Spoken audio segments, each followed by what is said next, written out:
What's my opinion on fan fiction? I think fan fiction is cool. I don't read the fan fiction based on my books. Once in a while, you can shave the serial numbers off your fanfic. If you don't know, that's 50 Shades of Grey was a fanfic. You didn't know that? Oh, it's a Twilight fanfic. Yeah, it was. Very, very explicitly. She changed it around to not be a Twilight fanfic, and, you know, so a lot of books. A lot of books. All right.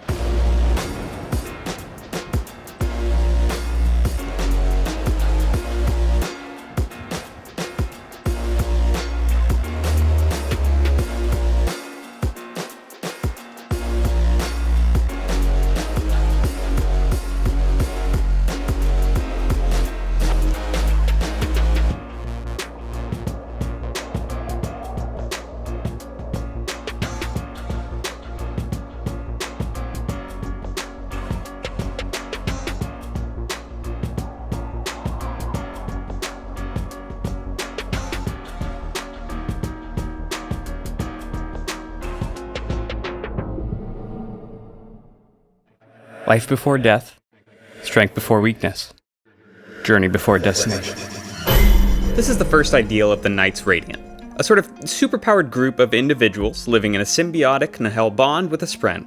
The origin of the Knights Radiant is fuzzy, but we know that they were born out of the desperation of a seemingly endless cycle of desolations. Somehow, Spren found ways to bond with humans to help them in their fight against Odium and the Voidbringers. Each order of the Knights Radiant has oaths that they must keep to increase the bond with their Spren. The oaths act to bind the Knight to an order's specific set of power and morals. All orders share the same first ideal, life before death, strength before weakness, journey before destination, but beyond that, all oaths are specific to whatever order of Radiant one is blossoming into. Every oath unlocks various powers and abilities. You must speak the oath, and by saying these words in the presence of a Spren who has chosen and bonded with your soul, you are placed on a path towards personal growth and ultimately becoming a Radiant. As we look at individual orders' ideals, keep in mind that not all Knights Radiant will achieve the 5th ideal. In fact, it appears rare to make it past the 4th. This process is not as well understood as we might like, but we have caught glimpses of order progressions which allow us to estimate what we might not know. A fantastic example of this would be the Order of Windrunners is, by far, the most clearly defined and well understood of all 10 orders. We're first introduced to the powers of Windrunners in the prologue of The Way of Kings, and learn about them in far more detail as Kaladin begins the process of becoming a Windrunner and bonding Syl. You see, Syl is an honor Spren, one of the 10 types of Spren that is able to form a Nahel bond with humans. Honor Spren appear in the physical realm to resemble blue streaks of light that can dissolve and resolve into human shapes, as well as pretty much any other shape they desire. In the physical realm, they only appear to those that they choose, but can be perceived by all that have the ability to peer into Shadesmar. The surges granted by a Nahel bond with Honor Spren are those of gravitation and adhesion. With a name like Windrunner, you might be able to guess that the most frequently utilized asset of those we've been introduced to is that of gravitation, or the ability to defy conventional means of gravity. Windrunners are able to change the way gravity is oriented for themselves, allowing them to soar upwards, sideways, really any way you can imagine. They can use this to climb up walls, walk on the ceiling, anything funky involving gravity, and can even pass this along to other people temporarily. We haven't seen Kaladin using the Surge of Adhesion too often, but it seems to be more or less self-explanatory. Windrunner pours Stormlight into object, object sticks to surface. After object is out of Stormlight, object behaves normally and falls down from surface. I'm sure we'll be seeing more of this in Book 4, and perhaps we'll even learn something new about it. Before we leave the Order of Windrunners, we should talk about their ideals, which revolve around protection. Potential Windrunners form individualized ideals that revolve around a central theme. For instance, look at the variation in ideals spoken by both Kaladin and Teft. The third ideal Kaladin speaks is, I will protect even those I hate so long as it is right, whereas Teft's third ideal is, I will protect those I hate even if the one I hate most is myself. Both ideals revolve around protecting those you hate, but the ideal itself is tailored to each specific Radiant. This allows flexibility in interpretation, but keeps rigid the underlying message. We don't know what the fourth ideal of the Windrunners is, but it most likely has something to do with accepting that they cannot protect everyone. This would fit well with the arc Kaladin's on, but on a more philosophical level, Windrunners are the kind of big brother types who want to protect. and this ideal would allow them to sort of accept their failures. They are radiant, but they are, after all is said and done, only human. Though we have not met too many Skybreakers throughout the series, this order is probably the second best understood, as all their ideals are readily available for acolytes to speak whenever ready. The two main Skybreakers that we know of are Seth and Nael, Nael being the patron herald of Skybreakers as well as the only known herald to bond a Spren and become a simultaneous herald and radiant. Speaking of Spren, Skybreakers bond with High Spren, and contrary to popular belief, are not the Spren of Fire Moss. Get it? High Spren? Hashtag 420 grind that moss! I'll show myself out. But in all reality, we have almost no information on High Spren and how they work, appearing in the physical realm as tears in the air that stars can be seen through. Their surges are those of gravitation and division, with gravitation appearing to work about the same way as Windrunners' gravitation surge. Division, on the other hand, is not as well understood. It has to do with destruction, and possibly burning things, but we have no clue what is actually going on here. Nael, however, has promised to come back and teach Seth all about the Surge of Division, which is weird because they're kind of on opposite sides of the same war? Whatever, Nael's weird. Some Radiant Order ideals are kept secret, but the Skybreakers feel that their ideals should be transparent to all acolytes and all revolve around following or upholding the law. It would appear that each oath is somewhat individualized, though we have only seen Seth's oaths so far. The Skybreaker's second ideal is that of justice. I swear to seek justice, to let it guide me, until I find a more perfect ideal. Pretty self-explanatory. The third ideal is called the Ideal of Dedication, in which an acolyte devotes themselves to a higher power, whether that be a certain set of laws, a book outlining how to live a just life, or, in Seth's case, dedication to follow the will of Dalinar Kholin. The fourth ideal is that of Crusade, in which an acolyte chooses a quest to complete.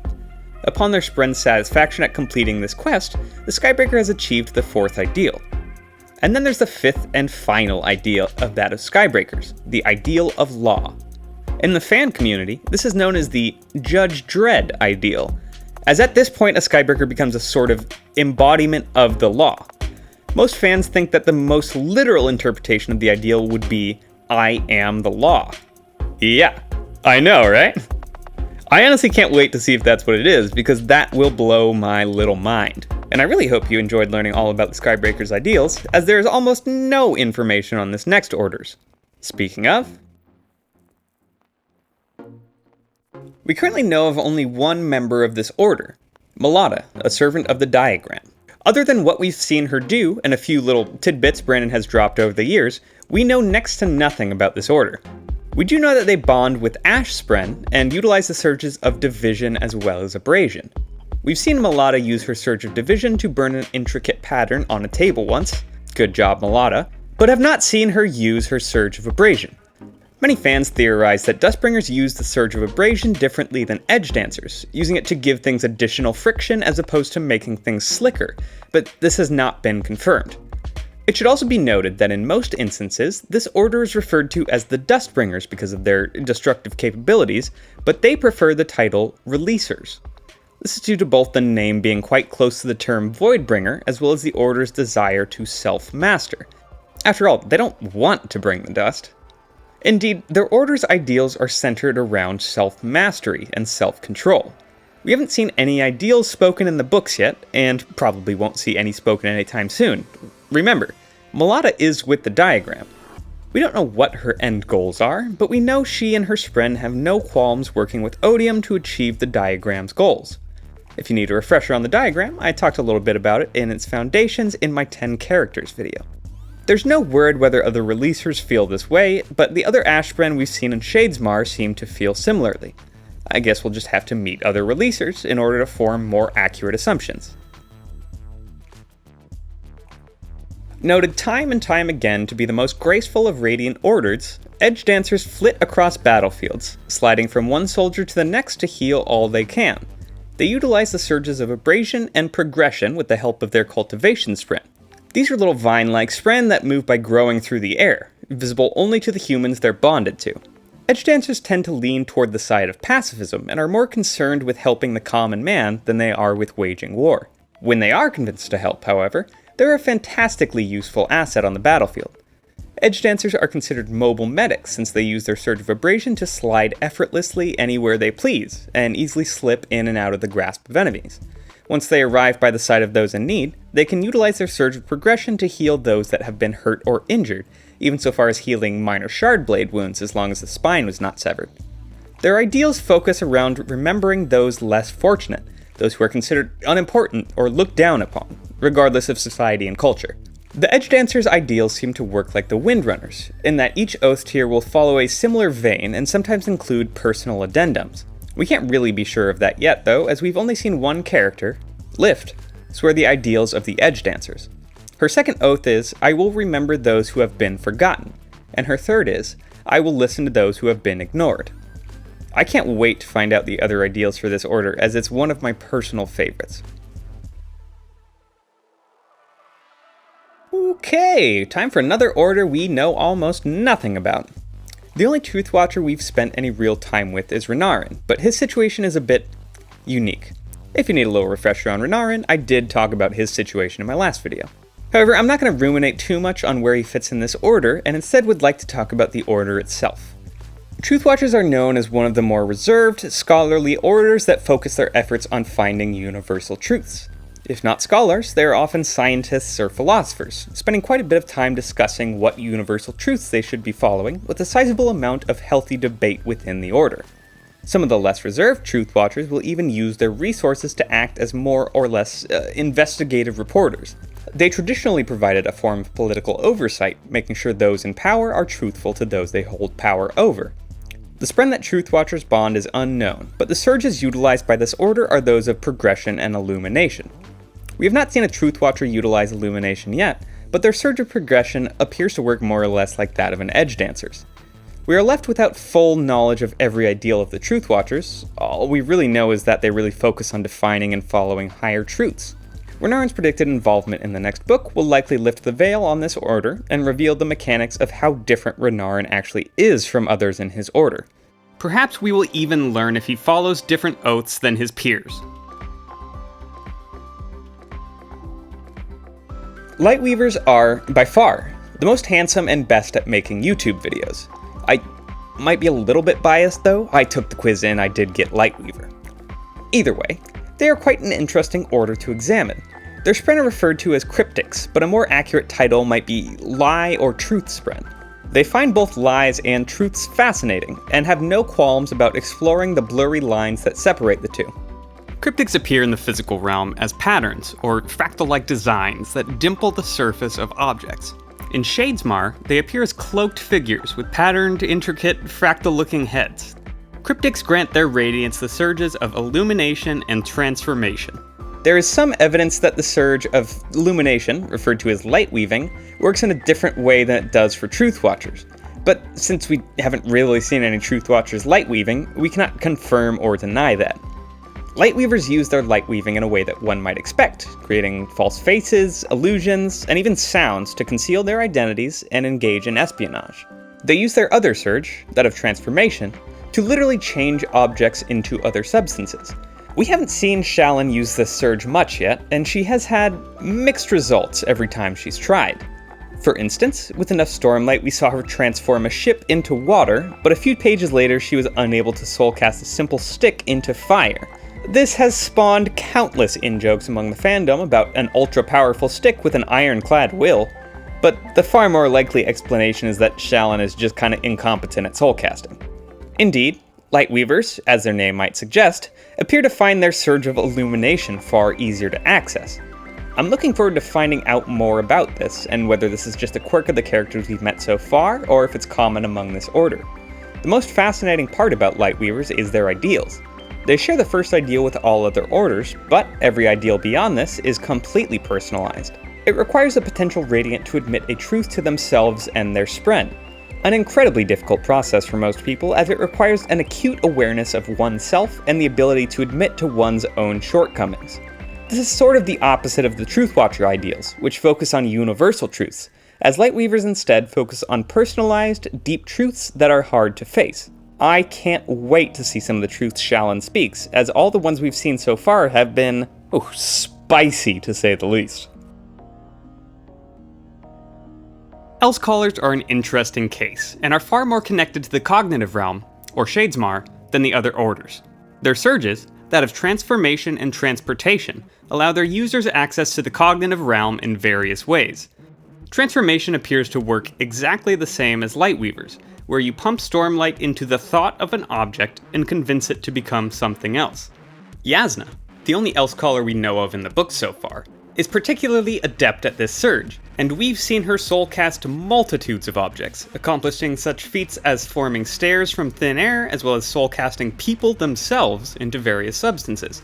We haven't seen this surge of transportation used nearly as often, but Yasna did use it to escape from the Wind's pleasure when assassins came for her. This presented her with the main drawback of this surge. It is quite a bit harder to return to the physical realm than it is to transport to the cognitive. Indeed, she spends most of Words of Radiance trapped in the cognitive realm, and only manages to find her way out through Honor's unstable perpendicularity. We're not quite sure why it's so hard to get out of the cognitive than it is to get in, but as a guess, it has something to do with either access to Stormlight, or some multi-dimensional weirdness having to do with Honor's death. Hopefully we'll find out a bit more about this soon, as transportation in particular could be an invaluable asset for the Radiants to access the cognitive realm. Apparently, their ideals are themed towards self-improvement and reaching their full potential, though we don't really have any idea of what this looks like yet, and we haven't seen Yasna speak any. Hopefully we learn a little bit about this in the coming book, but honestly we probably won't learn a whole lot about Elsecallers until Yasna's book later on in the back 5. Willshapers are known as the most free-spirited and adventurous of the orders of the Knights Radiant. We've only met one member of this order so far, and even she is a unique case. Venli. Known to be the first Parshendi to ever start the formation of a Nahel bond, Venli herself is seeking freedom for her people, the listeners, as well as the opportunity to build a new society where the Parshendi can be free from both the influence of odium and the Parshman's former slave masters, the humans. Their surges are those of transportation and cohesion, neither of which we've seen a Willshaper use before. We've also never seen any of the Willshaper ideals spoken, and have no idea if they are in any way personalized. It is clear, however, that their ideals are themed around freedom and an individual's right to make their own choices. I have a very strong suspicion that we'll see more than one of the Willshaper ideals in Rhythm of War, as it is Venli's book. Make sure to check back to find out more about the Order of Willshapers. I'm sure Brandon's got some juicy info coming out on them soon. The Order of Stone Wards is the least understood of all of the orders of Knights Radiant. We don't know what spren they bond with, what their ideals look like, or even if we've met any in the books. All we know of them are their surges, those of cohesion and tension, and the general themes of their oaths. We've never seen a definitive example of tension or cohesion, so I will instead focus our attention on their ideals and who might potentially become a Stone Ward. Their ideals focus on working well with others, strengthening team dynamics, and assisting in times of need. They were known in times past to be the infantry of the knights, serving on the front lines and considering themselves the best soldiers of any order, though the Windrunners might have something to say about that. Speaking of Windrunners, there is some evidence of a budding Stone Ward among the ranks of Bridge 4, Numuhuku Maki Aki Aya Lunamore. I mean, come on, it's right there in his name. Oh, right. In case you need a translation, his name means rock in Hornator, and he is referred to as such by Bridge 4. Apparently, he was named after a special rock found only on the Hornator peaks, and there's quite a bit of speculation as to what this rock actually is. Rock displays all of the traits required of Stone Wards, and his character arc seems to be pointing him in the direction of becoming King of the Hornators. This is not a title he wants, but he knows that when his people are in need, he must be there for them. A trait most exemplified by Stone Wards. I know Brandon's got some big plans in store for this order, and I'm curious to see how their surges affect and interact with one another. Or, indeed, how they work at all. And so, we finally find ourselves at the final, most powerful, and in many ways most abstract order of the Knights Radiant, the Bondsmiths.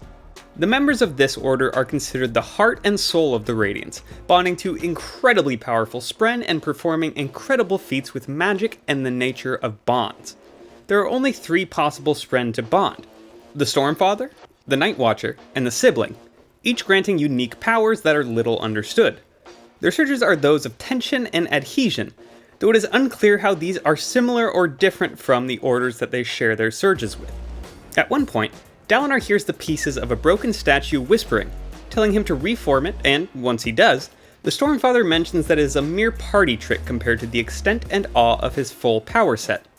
Dalinar is able to use his connection to the Stormfather to enhance and influence other Radiant abilities. For instance, passing the Stormfather's knowledge of the layout of Roshar to Shallan, who then innately understands and is able to replicate a light-woven, interactive map of Roshar. He also is able to access Honor's Perpendicularity to refill the gems around him with Stormlight, but the Stormfather takes note that this has never been possible before. Indeed, it would appear that many of the feats Dalinar accomplishes would never have been possible in times past, and hints that Bondsmiths, in particular Dalinar, are capable of far, far more than we have seen so far. The Night Watcher has not bonded to anyone yet that we are aware of, and we don't really know who or what the sibling is, though that hasn't stopped me from making a video about it already. We've only seen Dalinar's ideals, and have no idea if these are the ideals of all Bondsmiths, the ideals of that particular Bondsmith Spren, or the individual ideals of Dalinar. The Order of Bondsmiths acts as more or less a linchpin to the power of the Radiants, binding and shaping them. However the orders progress from here in the books, we can be assured that the Order of Bondsmiths will be there to provide spiritual guidance to the rest of our Radiant orders. Okay folks, that about wraps up my longest episode yet, and boy did I have a blast making it. I'd love to hear which order you most identify with, or which order was chosen for you using the quiz.